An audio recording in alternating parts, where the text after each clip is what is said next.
there. It looks like, there we go. Hello, hi, we're live. It's so good to be here with you. It has been a little bit since I have been able to do one of these marketing trainings. You will notice that we took some time off in this group to really hold space and provide some margin for the very important conversations that are happening in our world right now. It was really wonderful to watch a lot of those conversations happen in some of the other therapist groups. I just have so much respect for the way that the therapists and counselors held space for one another and had such productive, constructive conversations. So really was just kind of a privilege to be part of those. But it is good to be back here and to be talking about marketing. And it has been an especially exciting day in this group because the Fill Your Practice formula launched today. If you're not sure what that is, you can head over into the group and look at the announcement pinned to the top. But I just released the culmination of hundreds of hours of client work and research and conversations and experience about how to grow your practice in a repeatable, effective, authentic way. It's exactly what I teach in this group every single week, bottled up into a step-by-step formula you can follow to build your practice. And that is great if you are brand new to private practice, and that is great if you are a seasoned practitioner and are ready to take things to the next level. But it's been this really exciting morning because a bunch of you have already, kind of jumped in and joined the formula, and I'm just so thrilled. So super excited to be talking today about websites. Websites are one of my favorite topics in the entire world. There's an entire section of the formula dedicated to them because, of course, your website is your number one marketing tool. It's the most important asset you have out there when it comes to building your practice, owning what it is that you do, stating what you do in a confident way, and ultimately becoming that booked out practice that you want to be, right? You went into this world and you created this business and kind of made that leap because you have a dream. To work with people that fulfill you, to be able to change their lives as part of the work that you do together, and also to make a comfortable living that you absolutely deserve doing something that you love. Your website is a driver in that. So we're talking today about the elements of an effective website. So we're not getting super nitty gritty into say this one thing in this page.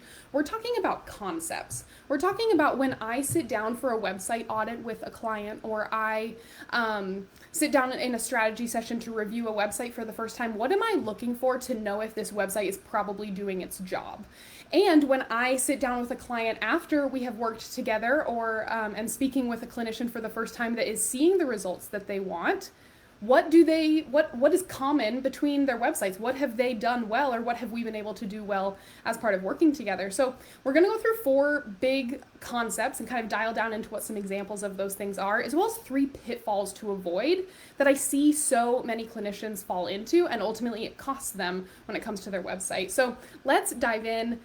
Number 1, the number one most important element of an effective therapy website is a client focus.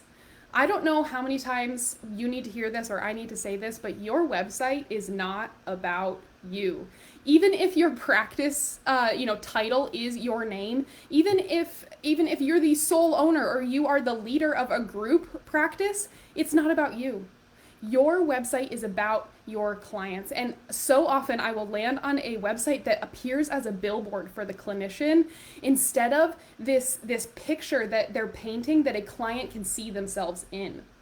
How do I know if a website is client focused? A huge one is using you language. We talk about this a lot in this group. If you're saying the word I and me and your name and we more than you're saying you, more than you're talking to your client, if you're talking about yourself more than you're talking to your client, that's a huge indication that you have made your website about you and that it's lacking that client focus. Why does this matter? This matters because when someone decides that they are fed up enough with the challenge they're facing, that they're ready to look for some help and to seek out some support, they are motivated by their problems and their problems alone. And what they're looking for is someone who understands them and someone who can help them solve their problems. But they're motivated by themselves. They're very selfishly motivated right now. That's okay. We want that for them, right? Because we want them to feel better. So they need to land on your website and feel like they've come home to it, right? They want to be able to land on this website and see, wow, this person does get me. This isn't about me having to do the work to understand who this clinician is. They've met me where I am. So if you look at your website and you feel like maybe it is a little bit too focused on you, or you're not using a lot of that you language, that's an indication that you may be turning clients off when they land there, because you're not forming that immediate connection and saying, hey, above all, this is about you and getting you the help you need, and I can help you get there. That's what client focus does. The second element of an effective therapy website is clarity. There's a couple different elements of clarity, but the fact is that the number one barrier to someone reaching out to you and become a client is confusion. If we create any sort of confusion on your website, we are making it harder for them to figure out who you are, to realize that you're great at what you do, and to take the next step with you. So how can we be clear on your website? How can you really embrace clarity on your website? Number one, no surprise here, a focused niche. A focused niche is so important because you can't be everything to everyone. Your practice can't be everything to everyone. You know that because you know that there are clients that are not the right fit for you. You refer them out when they call. Or you want to be in a place where you can refer out, right? Where you're marketing enough and you're confident enough in who you serve that those that aren't a good fit, you refer out to. But clarity is so important because if you're not speaking to a very specific person or group of people and instead are trying to attract everyone, guess what you'll do? You'll attract no one because you're not offering that specificity. And similar to the first point, you can't talk directly to that person because the group is just too big, right? You have to be focused on one type of person, one group. And so a focused niche will really help you get there. Next up, when it comes to clarity, easy to understand language. I see therapists talk about this, but then I'll go to their website and it's chock full of what they say they don't do. Clinical talk and jargon is a huge obstacle to people understanding you. When you use a bunch of words like EMDR or EFT or like systems-based therapy or whatever that is to describe what you do, you know what you're doing? You're appearing intimidating. You're appearing intimidating because your client doesn't know what that is. And when you use words they don't know, then they're like, I don't know if I know enough to reach out to this person. Like, I don't want to feel stupid. I don't know what that is. And so you're raising that barrier because you're making yourself hard to connect to. I do not want you to be intimidating. I know as a therapist, you're good at what you do, but by using language like that, by talking in a clinical way instead of a client-focused way, again, client focus, you are raising that barrier and you're limiting that connection that your website should be making that shows them that you understand them and that you can help them solve their problems in a way they can understand. That's so critical. And then last but not least, when it comes to clarity, in this group, we talk a lot about the words that we use because, quite frankly, the words in your marketing are your number one asset. But the way that your website looks and feels and the visuals that you use are super important as well. So when it comes to clarity, your visuals need to use that too. So often I will go to a website that appears to just be a collage of a lot of like pretty waterfall pictures or sunsets or horizons or whatever that is. And that's okay. There's a time and a place to use a really beautiful landscape and for that to represent hope or transformation for your clients. But don't just use imagery for the sake of using imagery. Don't plug in pictures that you have to scroll by to get to those important words. So look at your website with kind of an editing eye. How can you be clear in not just in the words you use, but also in the visuals, in the experience someone has as they work through your website so that it's as easy to use as possible and that you use images that are client focused, again, that they can kind of see themselves in. You work with kids, great, include imagery of children, right? Use imagery that is relevant, but don't just stuff it into your website because you feel like you need to. Focus instead on those words and then add visuals just in order to really supplement and augment the power of your words. Next up, the third element of an effective therapy website when I'm looking at a practice website for the first time is transformation. If your website does not have an underlying theme of transformation, you will lose people. And the 1-2 marketing punch that I love to talk about that's really useful on your specialty pages, but really should be a theme throughout your entire website is called PAS, problem and solution. If you are avoiding talking about problems on your website because you want to appear all kind of like hopeful and we're going to get through this together kind of thing, or if you're just harping on the problems that your clients are experiencing, but not talking about the relief, not painting a word picture of how it's going to feel when it's not like that, you won't connect with people. PAS is a proven copywriting formula. It's used by some of the best marketers in the world, the same ones that I would work with when I was supporting Fortune 500s in their marketing. Problem and solution is a time-tested formula that is useful in every single industry, and it's especially useful in therapy. So make sure that you're talking about problems and solutions. Make sure you're really showing and communicating what it means to have life change as a result of therapy. And one thing I want to be clear on here is we're not making any guarantees. We know that, right? You can never make any guarantees in therapy. There's a lot of work to be done between how they are now and where they'll be at the end. But the fact is that you can give that story. You can start to paint that word picture and offer that hope, because we know that you have the skills to help them get there. It's about talking about the support that you can offer and how you can be that bridge between point A and point B. And then finally, the fourth critical element to an effective therapy website. If I know that a website is going to be effective, it's going to have invitation. Invitation is so important, and it's such an easy change to make on a website, but a super powerful one. People should be able to take action from any location on your website. If they've read your about page and they've decided you're the therapist for them, you've done a great job of connecting with them, you're client focused, you're clear, you're talking about transformation, and there's nothing to do there, then we are losing out on that momentum, right? We want to be able to capitalize on the momentum of them making a decision from any location on your website. That means that you need to reinforce a call to action button on every single page of your website, often multiple times throughout that page. It's not being pushy by offering for them to take the next step, right? We're viewing this as invitation. We're not pushing them, we're inviting them.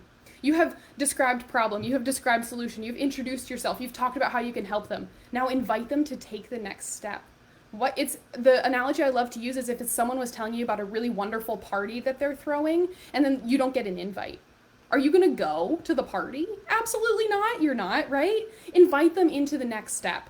And another huge way that invitation can really be used in your website is by setting expectations about what it's like to work with you. Be really clear and descriptive about therapy with you. What can I expect in a session? What can I expect on a weekly basis with you or between sessions? Do I have homework? Or is there any support outside of our hour together? Give really clear descriptions of the process. How do things start? What support is available? And ultimately, what are the goals that we're working on together? Set those expectations throughout your website so that when someone calls you, they're confident in understanding what this process is going to look like. We want them to have as few questions as possible when they pick up the phone. Now, are you going to still answer questions? Absolutely. And they're not going to read every single word of your site, but we want that to be a theme of invitation, of expectation, so that they know why you are the therapist for them and what you offer that other therapists may not. Invitation is so important. So friends, those 4 important elements of an effective therapy website: client focus, clarity, transformation, and invitation. Now, those 4 things are super important, but I often still see therapists kind of miss the mark when it comes to, okay, even if they have a really strong website, still falling into some common pitfalls. The first one is creating a website because you have to, and then never revisiting it. So if you are a clinician here and you haven't looked at your own website in a month or 2 months or 6 months or a year, that's a problem. That's a problem for a couple of reasons. Number one, Google loves to see that you're regularly updating content. That's why blogging and things like that can be really important. But even more importantly than that, as you continue to evolve as a therapist and evolve in your business, your ideal client is changing. The way that you talk to your ideal client, the way you approach what you do is changing. So it's really important that that is represented on your website, because again, this is what's going to show people if you're the therapist for them or you're not. And so we want that to be as current, as up to date as possible. So just because you have a website doesn't mean your website is accurately reflecting all the great work that you do. So revisit your website on a regular basis. Type that domain in. If you feel a little bit embarrassed by it or you don't like it, then let's do something to change that. But your website needs to continue to reflect what it is that you do and what you're continuing to learn about your ideal client so that it's reflected there. A really common pitfall. Another one, this is a big one. This is a really big one because we talk about the fact that your website is your number one marketing tool. Your website cannot stand on its own. You can't just put up a website and expect the phone to ring. You know, we've talked before about how there's a journey, there's a system that has to happen in order for someone to figure out who you are, to become aware of you, to become sure of you, to become a paying client. And your website, while it can sometimes cover that entire journey, it's not likely to. And so if you've made a website and the phone isn't ringing, I encourage you to look at the rest of marketing and to ask yourself, okay, am I putting too much weight on this website? Am I supplementing it from kind of the front end? Are people landing here? And if not, why? What can I be doing here? That sort of thing. So your website, while it is your number one marketing tool, is not your only marketing tool, and it does not operate in a vacuum. It needs to really have other marketing strategies along with it, a system that is ultimately going to turn it into the engine we want it to be that brings in clients. And last but not least, a common pitfall is one of two extremes. Either you don't invest in SEO and you just decide not to care about it, or you think SEO is the only answer, similar to thinking that just your website in general is the only answer. A website has a big job to do, right? That's what we've talked about so far here. And if you have really strong SEO and people are finding you, that's wonderful, as long as your website is pulling its weight all the way, right? And that people are realizing that you are an authority in your space. And then similarly, if you don't invest in SEO at all, you're missing out on this massive opportunity for people to be able to organically find you for free. SEO, it just improves over time and it's always free. And if you don't invest in SEO at all, then you're losing out on all this potential if your website is able to pull its weight. So you can see how everything's kind of interlocking here, and everything leans on one another in order to be successful for your marketing. So those are the common pitfalls I really recommend that you avoid. Creating a website because you think you have to and then just never revisiting it. Revisit your website on a regular basis, at least every couple of months, and update it to reflect what you're learning about yourself and your business and your practice and your ideal client. Never think that your website can stand on its own. Marketing is a system. Marketing is a process. That's what we talk about in the Fill Your Practice formula. Your website is a huge element of that. It's actually a quarter of the formula we talk about, but it can't stand on its own. There has to be other marketing happening around it in order for it to really operate like a well-oiled machine. And then last but not least, either not investing in SEO or thinking SEO is the only answer. If you can just rank on Google, then your website will do its job, because it actually needs to do a lot more than that. Friends, those are the pitfalls. We talked about the effective elements the elements of an effective therapy website. I'm so happy that you're here. The Fill Your Practice formula is going to help you do these things. If you're watching this and you're like, I don't even know where to start, or I know my website isn't doing these things, it's going to help you not just improve your website, but the formula inside of the Fill Your Practice formula is to nail your niche, to get really clear on that, to learn how to talk about it in a really strong way, then to create a website that converts, not just a website, but a website that actually does its job. Then to stand out on Psych Today. Psych Today is one of the best, lowest hanging fruits when it comes to marketing. And for $30 a month, you get in front of hundreds of your ideal clients. So making sure you're making the most of that. And then to network well without the nerves, network in a really efficient way that just continues like an engine to pick up momentum and then to just get easier over time. That's the formula, and that's what I walk you through as part of this course. I have had people see the course and tell me I'm absolutely crazy, but I'm offering it right now for just $37. That price is going to go up, and right now it's only available inside of this group. I haven't announced it anywhere else, but I want you to be able to get booked out and for it to be easy for you. And so that's why I've created this formula. It's why it's available at a super low price. I'm so thrilled that so many of you have already jumped in. If you're interested, I'll put the link in the comments below this video. If you have any questions, don't hesitate to pop them in the comments, and we'll just continue chatting. But I'm thrilled to be back doing marketing trainings with you. I hope you've had a wonderful week, a good weekend ahead. I'll see you next week.